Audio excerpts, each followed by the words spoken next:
You're listening to the official broadcast of the Westside Vineyard in Los Angeles, a community of individuals and families connecting with God to change the world.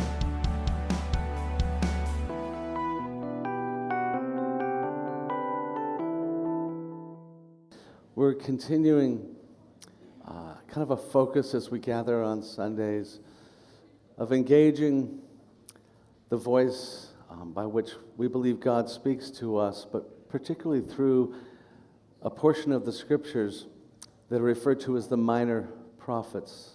So this summer we're engaging these and we're listening for how God spoke to his people, but with intentions of what he's saying speaks to us. In this section spoken of as the minor prophets, if you were to open the Bible, it would be the last 12 books of the Old Testament, the first part of the Bible. And the reference to minor is not in terms of importance. It just meant that their writings were shorter than the longer writings of some of the other prophets like Jeremiah and Ezekiel and Isaiah that are so long. These are just shorter writings. And so each week we're engaging one of these. And today we're engaging how God speaks to us through the writings of the prophet Habakkuk. Habakkuk, there's lots of ways we might pronounce it. It's probably better pronounced Habakkuk with the emphasis at the beginning, but we so commonly say Habakkuk that we're going to just speak of him that way. And like all the other prophets, God is raising him up to be one who God can engage humanity and the people through them. And as a result, it's kind of when humanity is losing its sensitivity to God, that the prophet is one who carries kind of a moral sensitivity within themselves. So there's a sensitive soul about them. You kind of have to appreciate that when everybody else is kind of becoming desensitized to who they are and what they're doing, there's one who kind of carries this sensitivity within them, and that's, as you can imagine, can be a heartache. And that's what we find with Habakkuk. He is a sensitive soul, and he has been watching how the people of, in this case of Judah, part of the people of God, of Israel, this portion, that they have completely devolved in their whole way of life, and it is creating incredible suffering among many of the people. So imagine that he is going into the temple and he's seeing the people come in for worship, and he's seeing upon them the pain of injustice upon them, because those who bear wealth and bear power have been exploiting people right and left just freely in terms of beatings, in terms of financial manipulation. They kind of think they own the place and they're running the world, and it is just at the absolute pain of the common people and the few that are being faithful. So he's watching this, and as you can imagine, out of such a time, you begin to say, God, and so what we find with him is that unlike any of the other prophets, Habakkuk is not one who goes and speaks to the people on behalf of God. Habakkuk is one who speaks to God on behalf of the people. He brings and raises the question up, and we begin, and we're only going to catch a few, but we'll catch, I think, that which holds it together in his question. But we start at the very beginning, Habakkuk 1, and you can follow with these words, where he says, and begins the oracle that Habakkuk the prophet received. And he begins, how long, O Lord, must I call for help, but you don't listen?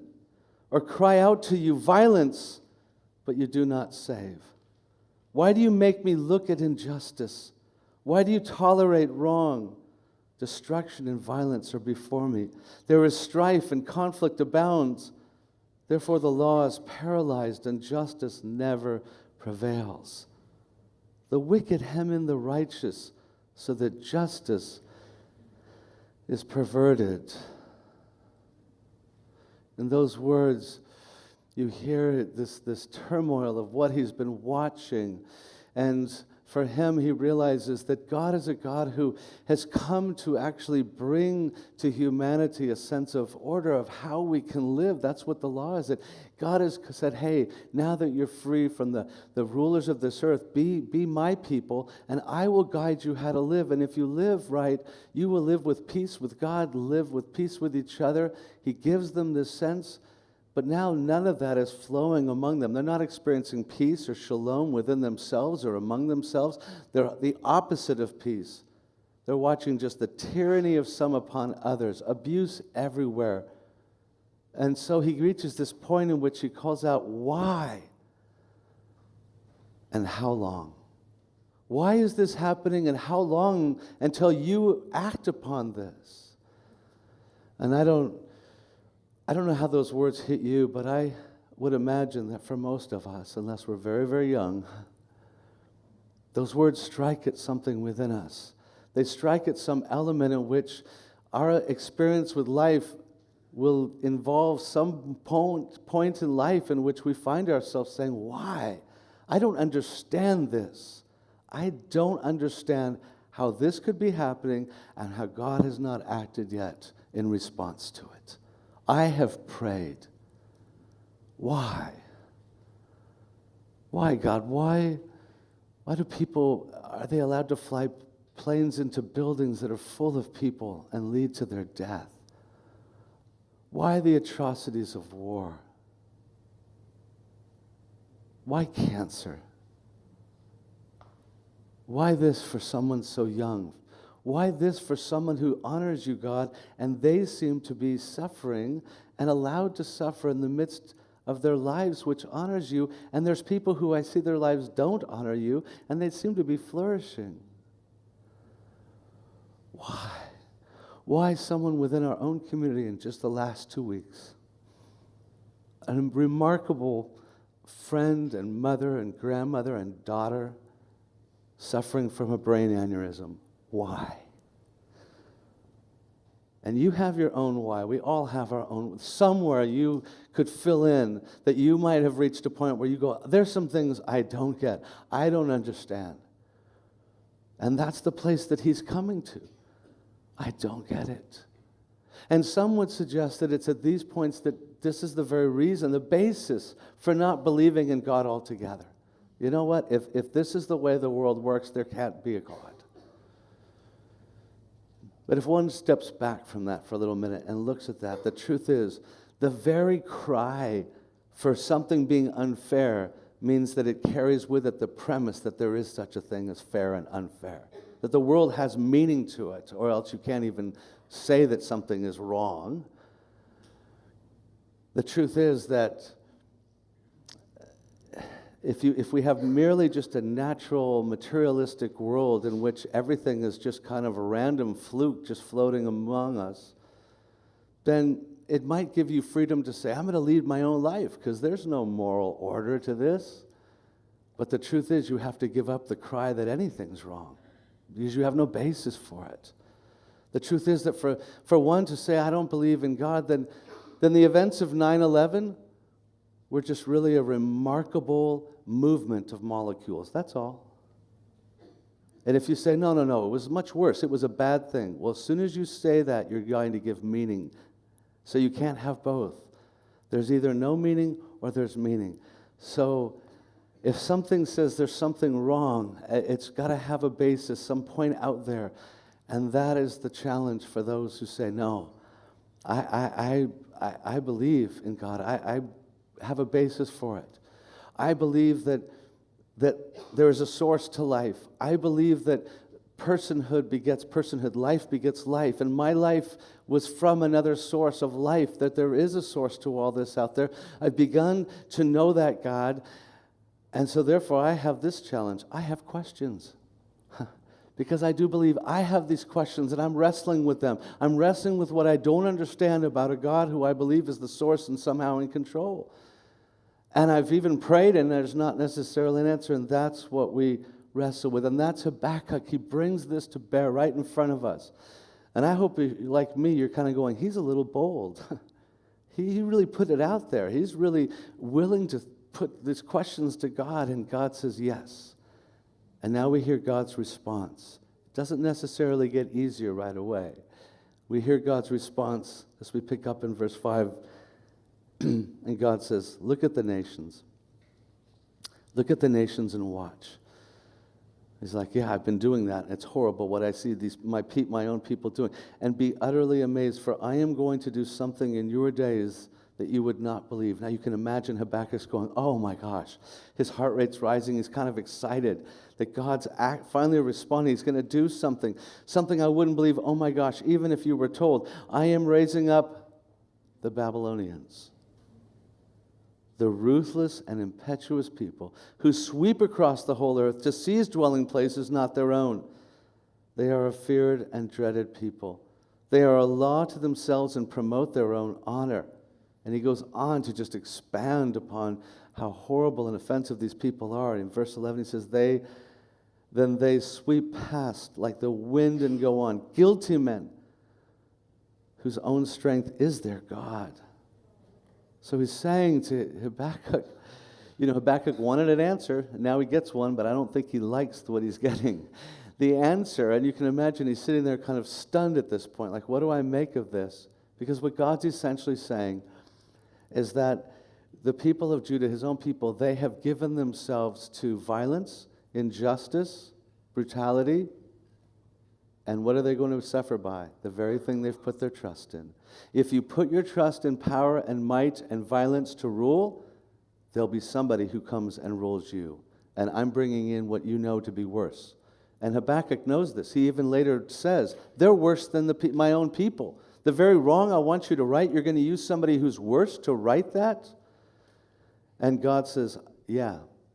And God makes it very clear, he knows that they're worse.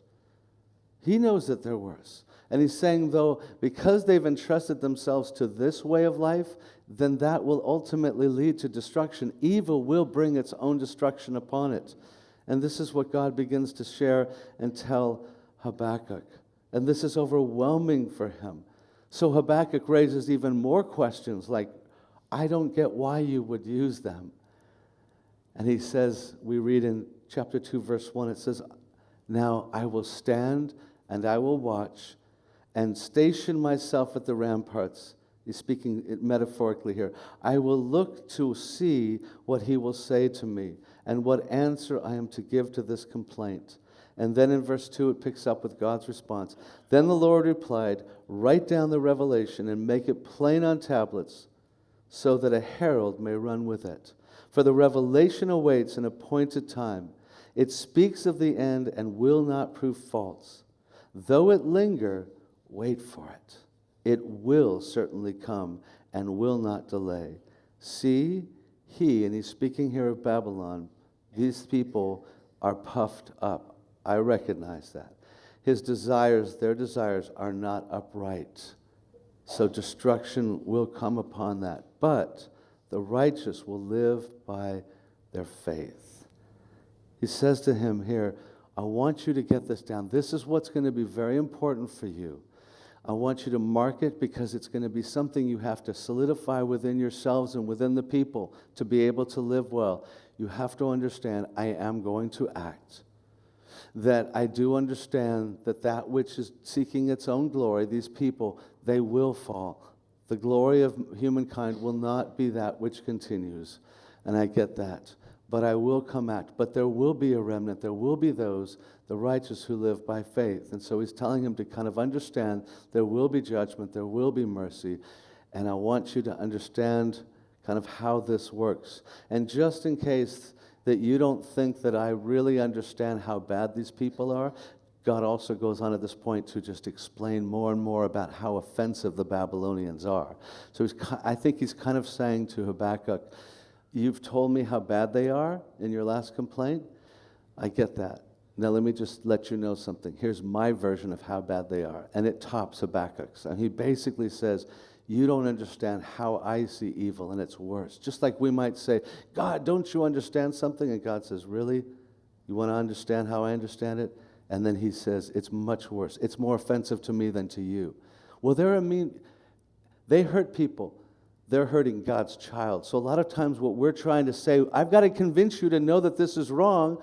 God says, you have no idea how wrong it is. And he kind of comes back to Habakkuk and he says, I know how wrong they are. And it's an incredible indictment upon humanity and the worst of it as he speaks of the Babylonians. And he makes it very clear here. I am going to act. And he roots them and us in this. In a couple of truths, though, he says that it will linger, that it's going to take time, that you're going to have to wait. And this is, why does he take so much time to make? God understands that one of the challenges for us is time. Let me ask you, do you trust God? Your answer to that question is highly related to time. See, for most of us, it's, right. It's like, I don't know, it's about noon. As long as he answers my prayers by 1, I'm cool, After that, all bets are off, I'll give him a couple days, but so whatever you're trusting is related to time, and God knows that. So he's saying here, let me get this right. You're going to struggle. When you say how long, I get it. This is going to be hard. It's going to linger. But wait, it is certain. That's one of the big things that he brings to bear. The other thing he brings to bear is he also says earlier on, you've been waiting for an answer. Here's the problem with my answer. You won't totally understand it. Did you catch that earlier? He says, you will not really understand all that I'm saying. You won't believe it even if I tell you. It's kind of beyond you to grasp. And there is the reality of what all of this is about for Habakkuk and for us. We will not understand. We are finite. And what really we have to come to terms with is we are finite creatures living in relationship to the infinite. And yet we have this part of us that says, oh no, I need to understand everything. It's like you can picture God going, it's not that simple. And that's kind of what we see kind of coming through here, is that he's saying it just isn't going to work that way. And so he says, you can't understand something. You're finite. You're bound by time. You're bound by space. So how do you live if you can't understand that you know something but you can't get it all? Well, that's where God, right in the middle of that, declares in verse 2:4, the righteous will live by faith. He says that those who are right with God, who God would deem to be living well, living right, are those who will live by faith. Those who live with a connection between what you don't understand and what you do understand, by this connection to the future and what has not fully come yet. One way we could speak of faith is to say that faith is the power to stay rooted in a larger reality. Faith is the power to stay rooted in a larger reality. Faith is the reality that God will prevail even when you don't understand it. And I want us to think of how we live in that place. But I also want to first just note for a minute what God isn't saying about faith. Because I think sometimes when we speak of faith, it's a beautiful word, but sometimes the way we think of it, or the assumptions that are carried about what God's saying and isn't saying, can get a little confusing. And I want to make clear that God is not saying here that self-righteous people have some spiritual anointing called faith that makes them better people. Because there can be at times like, I just wish I had their faith. Or there's just people that just walk in the air and in the clouds. They have this thing called faith, and they live up above everything of reality. And they somehow are better people. That's not what God says at all. God says that people who are wrestling and as honest as Habakkuk, they live connected to a future, trusting not in anything that's in them. They're trusting in God. They're trusting what they don't control, what they don't understand. So there's nothing to be proud of. It's not that you have more control or more understanding. It's that you have more trust in what you don't control and what you don't understand. That's the faith that allows one to be connected. And notice that God doesn't say that the righteous are people who have this thing called faith, and therefore they will never suffer in the immediate realm. They won't suffer. And in fact, better than that, they're going to always be healthy and wealthy. It's just so amazing. If you have faith, you won't suffer. You'll always have health and wealth at hand. That's what faith leads to. That's not what he says. Not at all. In fact, he's trying to teach them how to live in this realm where there will be. Now, it's faith that helps us engage the reality that God brings signs and wonders now of the connection of the future into the present. And we seek to engage those signs that point to that future. We seek to see God work in this world to create wonder as he works wonders in the present that point to the future. But they are not the culmination of all evil. They are not the culmination of all suffering. They're the faith to engage the point of intersection and connection. But nowhere does God say that all of the hardship is itself going to be avoided. In fact, he's trying to help us live in it. So the righteous, those who live right, are the ones who live grounded in that, connected to that larger reality. He also doesn't say if you have faith, you will understand. That's what we sometimes think. I must have it wrong because I don't get what God's doing. And if I had enough faith, I would understand what he's doing. No, faith is how you live when you don't understand. Faith is a lot about how you live with the elements of life that I just don't get. And that's very clear. As one would say, the Bible does not tell us everything we need to know or everything we want to know. It tells us everything we need to know. There is a lot that I cannot understand, but God gives me enough to understand what I need to understand. The Apostle Paul later would be wrestling with this in his own sufferings, and he knew a lot. And he talked about how the whole of creation, the whole of the order that we live in, is rooted in an ultimate good, but it is now broken away from that. And so the whole of creation is groaning with things that are wrong, out of sync, if you will, in justice, out of sync in terms of creation and its own struggles and pains in the created order. All of these things that are torn asunder, and God is preparing to make right and rebirth his proper order again. And so he says the way that we experience life is like a mother who's preparing to give birth and she's in labor pains. And it's at this point that he describes in Romans 8:28 when he says, we know that in all things, all these labor pains, all the hard stuff of life, God works for the good of those who love him, who have been called according to his purpose. He is working good somehow in all of this stuff that's not good. He never says call it good just because God can work good in it. You don't have to call bad things good, even if there's some good end that comes from it. God is sovereign, but that's a mystery. And notice what he says. He says, you need to know this general picture. He never says you will understand it. And there's a big difference between kind of knowing the basis that God is working good and understanding how he's doing it. Nowhere does he say, and you're going to always understand how God's doing it. He doesn't. We don't know how he's doing it.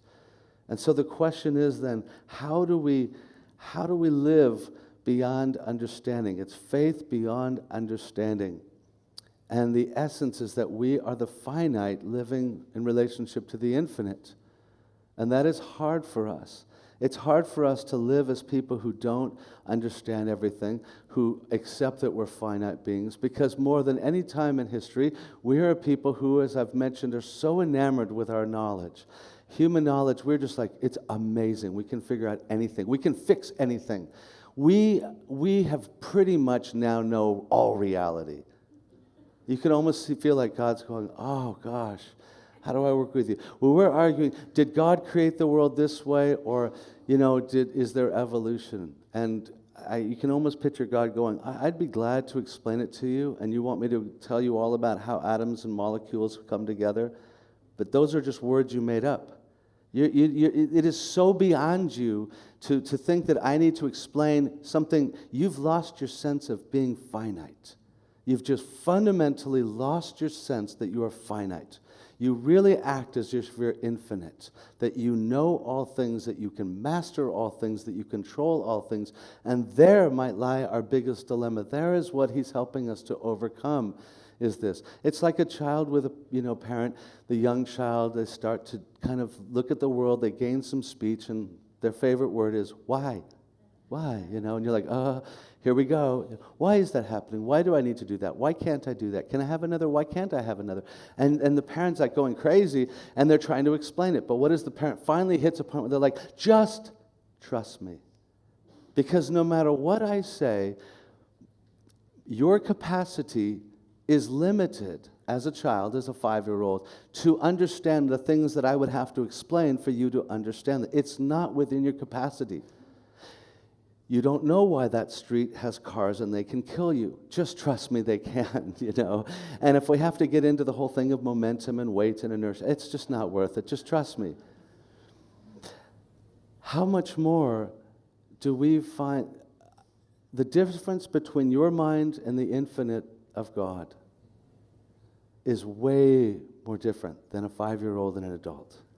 You're talking, God says, my ways are not your ways, my thoughts are not. Like we're just talking, absolutely, it's not even within your realm to understand the infinite. And you can understand all these things. And so there's a point of kind of trust. As I like what Tim Keller says, he says, even our part of us that says, you know what, I need to understand God. I have to understand everything that's happening. Doesn't make sense. It doesn't make sense because the finite can really never say, I need to understand the infinite. I am finite. Expecting to understand itself doesn't make sense. And part of us needs to come back into that space, that sphere of being finite beings relating to the infinite. And that's in part of what is that he is engaging here. And so the question is, well, then how do we live this way? And there he says, the righteous live by faith. But how do we do that? How do we live with what we don't understand? How do we live as finite in relationship to the infinite? Well, let me mention a few things that I think Habakkuk models for us and that can help us. The first is this, that we do so by trusting what we don't understand, bound within what we do understand.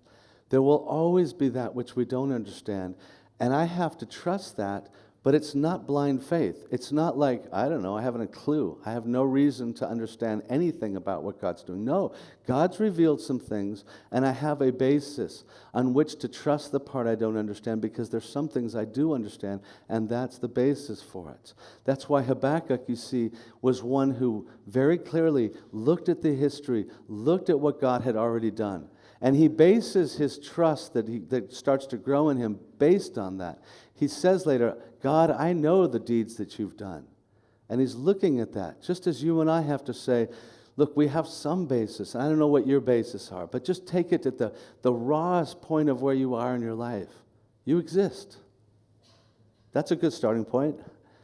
I realize I exist. And the fact that I exist begs the question that there may be a source to my existence, especially when I realize I exist in such a way that I feel there's a personal nature to me. And the design always reflects the designer. So if I'm personal, then maybe there is a personal designer, a source of my life and my existence. And it seems to me that there's a beauty in this world that I can't find the source of. I don't know anybody who creates this kind of beauty. And there's a justice in this world that I long for, and I don't know any other source of that justice. And there's all these qualities and this profound sense of love, and I don't know where that comes from. So I have reasons to think that there is a source that is greater. Oh, and there's a God who says that and declares that he has revealed himself through these people, and he prophesied things and they came true. That's worth engaging as having a basis to it. And when I engage that God or open my heart to that God, I experience him. I experience some manifest sense of his love in my soul, manifest sense of his power at work in this world. So all of these things become a basis for trust with a lot of things I don't understand. You have reasons to believe. You have reasons to trust. You have things you do understand. But like Habakkuk, you'll have to take those and learn to trust what you don't understand with them, holding those together. And secondly, how do we live with what we don't understand? Well, we see with Habakkuk by honesty that's bound in humility. We see Habakkuk is expressing himself to God with some pretty open honesty, to say the least. As some say, these are some of the rawest words we ever read in terms of what's expressed to God. There's times when religious people feel like, ooh, you can't say these things to God. Just say everything's okay. Everything's okay. I understand it all.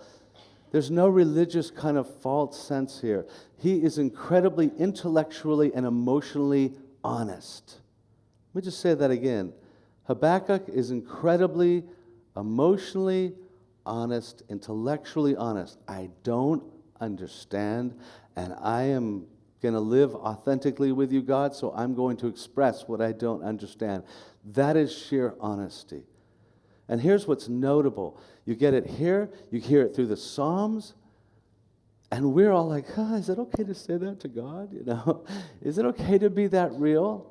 Apparently, because God allowed this to even be in the scriptures. You might have thought, he should take that part out. That person's just rude, No, but why? Why? Because it's bound up with humility. You don't hear anything in Habakkuk that carries that sense of demanding God, as if suddenly he's the one who puts God on trial and God has to answer or else what? That's the place we often go. God, if you don't answer and explain this to me, I'm walking. I'm leaving. I'm not going to pray anymore. You never hear that come from him. There's this sense of pride that sometimes rises up where we're like, if you don't do things on my terms, then I'm going to go take care of my own needs. If you don't provide the relationship, I'll go find one on my terms. If you don't provide for me this way, I'll provide for these terms. As if we are threatening God, and God's like, you don't get it. Habakkuk knows God's faithful, and there is nothing out there. He has a sheer sense of humility. And when you have honesty and humility, you will wrestle well with God.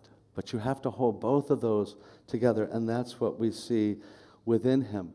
And with that, we see that he also is able to live well with what he doesn't understand, live by faith, by patience that's bound in obedience. We see that God calls him to patience. As I noted, God understands the struggle between trust and time, and God goes out of his way to say, I get it. This is going to be a hard one for you. It's going to linger. You're going to have to wait. It's like that word we just hate. You're going to have to wait. That's going to be hard. So I want you to know something. This thing will happen. I want you to understand you're going to struggle with timing, but it will come. That's why he goes so out of his way. If you've ever waited for like a bus and you go, the bus is not, it didn't come when it's supposed to. Do you get up and leave? Maybe. What makes a difference if you have surety that the bus is going to come? What if someone said, the bus is absolutely coming, I can't tell you when, but it is coming? You might go, okay, well then I'll wait because I have a reason to do that. Or if you're at a doctor's office and you show up and you don't know if the doctor even in, they didn't, not when you thought they were going to be, you might just leave and go home and not get taken care of. But if someone said, no, I don't know when, but the doctor is definitely coming and will definitely, it's going to change how you stay. Well, God is saying, this will come. You need to know it. You can be certain. But the timing, it's going to be hard. It just will. You're going to struggle with that.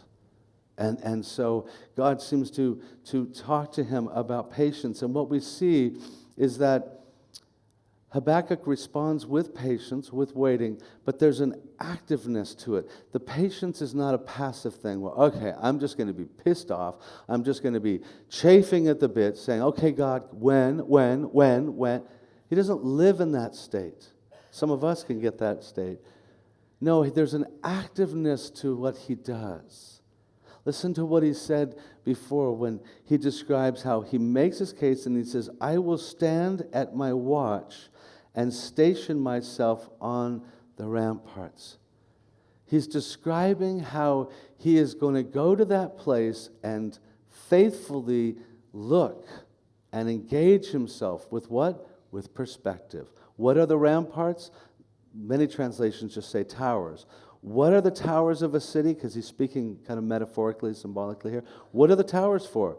Perspective. You can't see what's coming against you. You can't make sense of everything. It's not safe if you don't have much perspective. So the towers give one the ability to watch and to see more of the whole picture. And this is what he's saying. I'm going to go and I am going to make sure that I have perspective on the larger picture.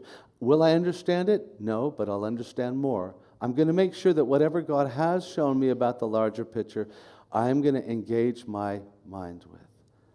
And so his sense of being patient is one that comes actively and obediently. And we see how Paul describes this for himself, when Paul was one who suffered greatly, to say the most. The Apostle Paul later, kind of comes to Jesus, gets kind of drawn in, and there he would suffer being hated by all of his own religious community at the time and being ousted and being on the run. And then he has the conflict with the Roman government. So he's imprisoned, he's sick, he's aging, he's misunderstood, he's lonely. Need I go on? He pretty much is, I can't imagine carrying what he's carrying. How many times he's been beaten, how many times he's been threatened with death, how many times he's been near death. And you can imagine how he had to process this. And we read of his own descriptions in Romans 8:18, where he says, how does he do it? He says, for I consider, and the word there consider means I calculate, I look at, I assess, I give a lot of thought to this. I consider that the sufferings of this present time, I've thought a lot about them, what I'm experiencing, and there's a lot of them, but they're not worth comparing with the glory that is to be revealed to us. He's thought a lot about what he knows God is coming to bring about, what Jesus has imparted to him and revealed to him about that. And so he's thought a lot about it, and he says, you know what, this is going to be really hard. And I'm not just denying my pain and suffering. I've thought deeply about what I'm going through. But I've kind of come to see that when you're talking about eternity and the goodness and how God's going to bring justice, you know what? His plan is one that I'm going to be able to live with or to bear through. And that's a huge thing, and it speaks to us how we need to kind of go to the tower and put things in perspective. If you're going through times where you don't understand, we need to go even more intentionally to get perspective and say, whoa, wait. This isn't the whole picture. I need to focus and reflect and meditate and understand more about the bigger picture. I don't understand it all, but God has shown me some things and how incredible that is. And he does this diligently. You notice that it says, he says, I stay the watch, I keep watch. He's using a military term that of a sentry who knows that is my position to be in. So he's staying obedient. It's not this passive, I go do my thing. He's staying obedient. If one has a calling and a responsibility to stay watch, to keep perspective, that's their calling. That is what they're responsible for. They don't merely say, well, I just didn't feel like it. You don't have the military say, hey, you weren't at your watch last night. You know what? I was just really tired. I just was tired. I didn't want to do that. No, it's like, no, I'm responsible to do that. And that's the same for you and I. We can say, God, I just don't feel like dealing with the bigger reality. I just want to focus on my problem. All right? That's my right. God's saying, but obedience says you are going to need to live by faith, by focusing on the larger perspective. And so we're called to do that. And finally, the last thing we see in that Habakkuk teaches us about how to live with what we don't understand is that we do it by a value for the changing temporary provisions of life. They are changing and they're good, and we value them, but only as they're bound within the greater, unchanging, eternal gift of God himself actually being with us. Let me just try to unpack that to say the essence of what I'm saying and what Habakkuk says is that all of the things we really long for, all of what we ultimately want, is never going to be bound in just the circumstances of this temporal realm. And he begins to see that if you're trying to work out everything and all your satisfaction within what's temporary, we are bound for disappointment. It doesn't get worked out there. It just doesn't. Do you understand that all beauty will ultimately fade? No offense, but it just will. Do you understand that all love will ultimately fear and face some sense of being torn asunder, separation at some point in life? Always. But the source of it is eternal. And the source of all love, all fairness, all justice, all beauty, all goodness, all that is unchanging. And the source is God. So if we're related to God eternally, then we actually have a connection to what's eternal, even when that which is not eternal is changing. So the satisfaction is ultimately that we want to have our inner life, our strength in you, to be connected with gratitude for the temporal circumstances, be grateful for whatever you have, but not be governed by it. What's your relationship to your temporal circumstances? Gratitude or being governed by it. That choice is very significant. And what Habakkuk learns is that he's not going to be governed by it. He's going to be governed by the fact that God is with him eternally, and that's unchanging. He's going to have gratitude for the temporal, and that difference affects him. And you listen to the words by which he concludes this, when he really takes all this in. He concludes with these incredible words that they come in Habakkuk 3, where he finally says, though the fig tree does not bud, and there are no grapes on the vines. And he's speaking poetically of what could happen. So he's saying, even if the fig tree does not bud, even if all of the fruit of life is to suddenly be gone with little hope, though the olive crop fails and the fields produce no food, even though there are no sheep in the pen and no cattle in the stalls, and by the way, if there's none there, there's not going to be there next year either. All of these metaphors are really speaking of the fact that even if I have no reason to hope in tomorrow, even if I don't really have a basis to say it's all going to get better tomorrow, what do I do then? He says, even then, yet I will rejoice in the Lord. I will be joyful in God my Savior. The sovereign Lord, he's declaring who he is. He is sovereign. He works things in ways that I do not understand. The sovereign Lord is my strength because he is mine.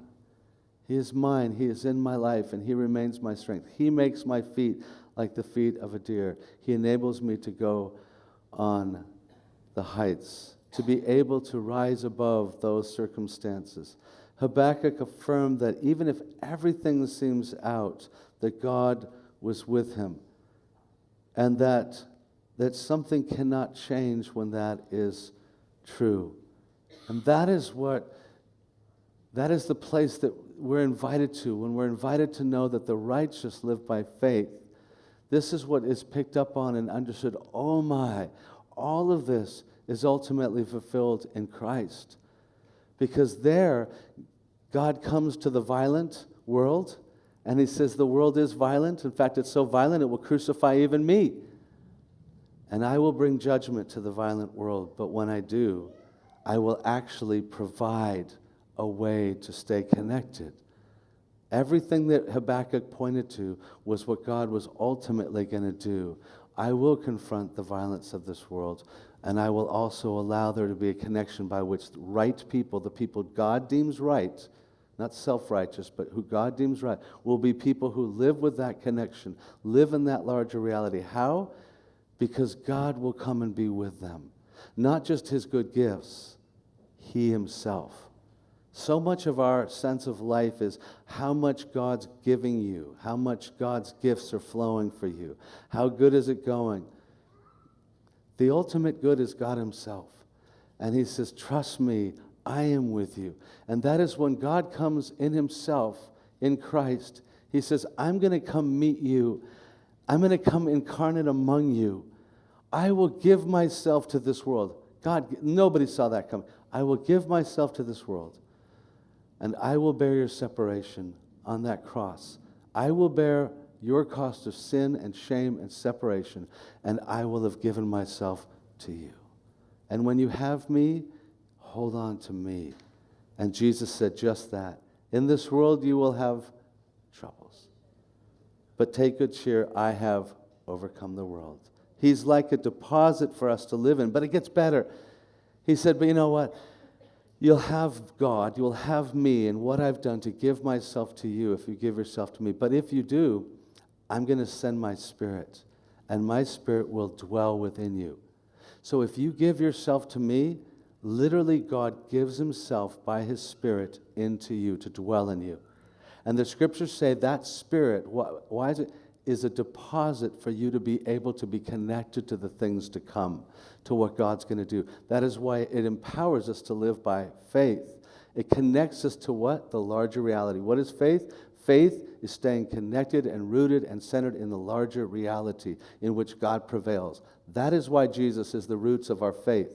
It's not faith in your feelings. It's not faith in what you've done. It's faith in what God's done and that God now dwells inside of you.